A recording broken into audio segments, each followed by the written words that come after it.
పరిచర్యలో నేను బాగా చేయాలి, మరలా నీ ఉద్దేశంలో నేను నెరవేర్చబడాలి, మరలా నీ సేవను చేయాలి, మరలా మరలా కృప కృప కృప.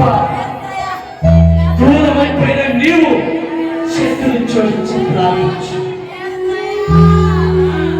చేతులు జోడించి ప్రార్థించు, ప్రార్థించు ప్రార్థించు ప్రార్థించు. తల్లి తన బిడ్డలను అరచిగా నీవు మరువా లేదని నీదు నన్ను ఆదరించెనులే.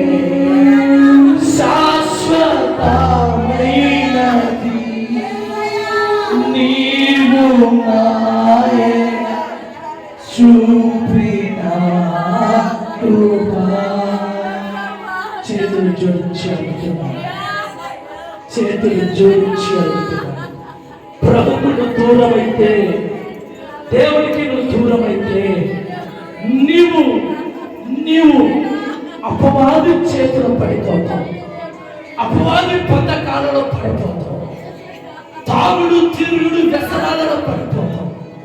అమ్మా సహోదరి సహోదరుడా, నా మాట విను, నా మాట విను. నేను బతిమలాడుతున్నాను, ప్రాధాన్యపడుతున్నాను.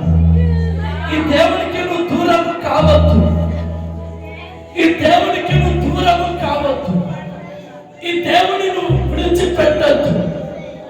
ఎన్ని కష్టాలు వచ్చినా, ఎన్ని శ్రమలు వచ్చినా, నిన్ను మభ్యపెట్టినా, నిన్ను భయపెట్టినా, నీకు ఆశ చూపించినా, నీకు కోరికలు పుట్టించినా, నేను భయపెట్టినా, ఏది చేసినా ఈ దేవుని నువ్వు విడిచిపెట్టకూడదు, ఈ దేవులను మర్చిపోకూడదు, ఈ దేవుని నువ్వు విడవకూడదు.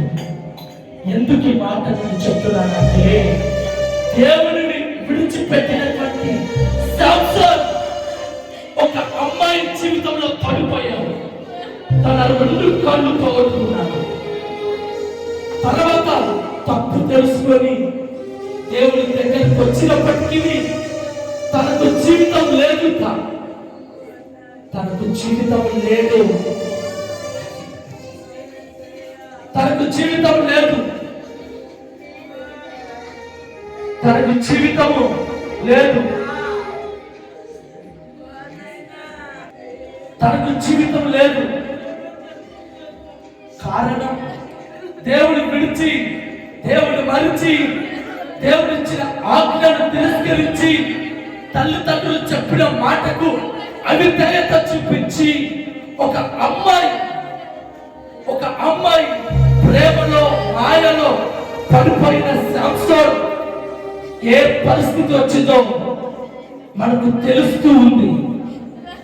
యూదా యేసుతో కలిసి తిరిగిన వ్యక్తి, యేసు ప్రభుతో కలిసి వెంబడించిన వ్యక్తి, యేసు ప్రభు చేసిన సూచక క్రియలు, అద్భుతాలు, ఆశ్చర్య కార్యాలు ఎన్నో చూసిన ఆ యూదా అనే వ్యక్తే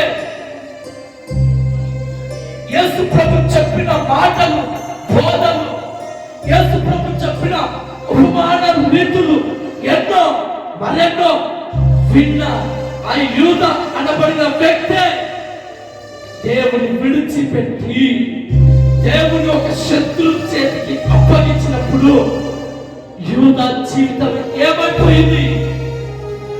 యూదా జీవితం ఏమైపోయింది? మన కనుల ఎదుట కనబడుతుంది.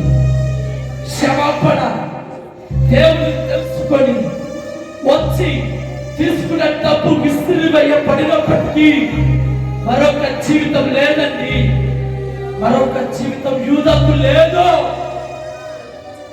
అప్పటికప్పుడే ఒక చెట్టుకు ఉరేసుకొని చనిపోయినట్టుగా రాయబడింది. జీవితం ఉందంటారా? జీవితం ఉందంటారా? సహోదరి, నీతో నేను మాట్లాడుతున్నా.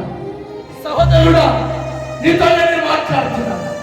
దేవుడు నీకు ఇచ్చిన శ్రేష్టమైన జీవితాన్ని, దేవుడు నీకు ఇచ్చిన విలువైన బ్రతుకులు, దేవుడు నీకు ఇచ్చినటువంటి ప్రాణాన్ని, దేవుడు నీకు ఇచ్చినటువంటి ఆరోగ్యాన్ని బట్టి నువ్వు అతిశయించద్దు, నిర్లక్ష్యంగా ఉండద్దు. ప్రభు పని కొరకు ఉపయోగించు, ప్రభు సేవ కొరకు సమర్పించు. ప్రభుని ఏ పని ఇచ్చారో ఆ పనిని కలపించు. ఎవరో వచ్చి ఆశ చూపించి, ఎవరో వచ్చి భయపట్టించి, ఎవరో వచ్చి నిన్ను అంధకారంలో నెట్టివేసి శ్రమలు వస్తాయి, కష్టాలు వస్తాయి, ఎన్నో రకాలుగా నేను భయపెట్టినప్పటికీ ఈ యేసు ప్రభుని విడిచిపెట్టద్దు. ఈ యేసయ్యను నువ్వు మర్చిపోవద్దు. దేవుని పట్టుకో. శ్రమైన, కష్టమైన, నష్టమైన, కడగళ్ళైన, బ్రతుకు భారమైన, శత్రువులు దాడి చేసిన, కళ్యాణాన్ని మూట కట్టుకున్న, మనుషులందరినీ వెలివేసిన, అన్ని నీకు తీసివేసిన ప్రభుడు మాత్రం విడవద్దు, ప్రభుని వదలొద్దు. దేవుడు నేను ఏదో ఒక రోజు హెచ్చించబోతున్నాను. దేవుడు ఏదో ఒక రోజు నీ పేరు ప్రపంచ వ్యాపత వ్యాపింపజేస్తున్నాడు. దేవుడు నీ జీవితాన్ని బలపరచబోతున్నాడు. మోకరించి ప్రార్థించు. ఎవరి కళ్ళు తెరిచి చూడండి. నేను నిన్ను మరవనయ్యా, నేను నిన్ను విడిచిపెట్టనయ్యా. లోకంలో శ్రమలు ఎక్కువైపోతుంది. లోకంలో యేసు ప్రభుపై నిందలు వేస్తూ ఉన్నారు. బైబిల్ పై ఎన్నో మాయ మాటలు చెబుతూ ఉన్నారు. ఈ బైబిల్ ఎందరో జీవితాలను బాగు చేస్తే ఈ బైబిల్ పై మృత చల్లే వాళ్ళు ఎందరో ఉన్నారు. ఆ మాయ మాటలు నువ్వు వినవద్దు. ఆ ఒక్కరమైన మాటలు చెవున పెట్టుకోవద్దు. నేను ఎన్నో చూస్తూ ఉన్నాను.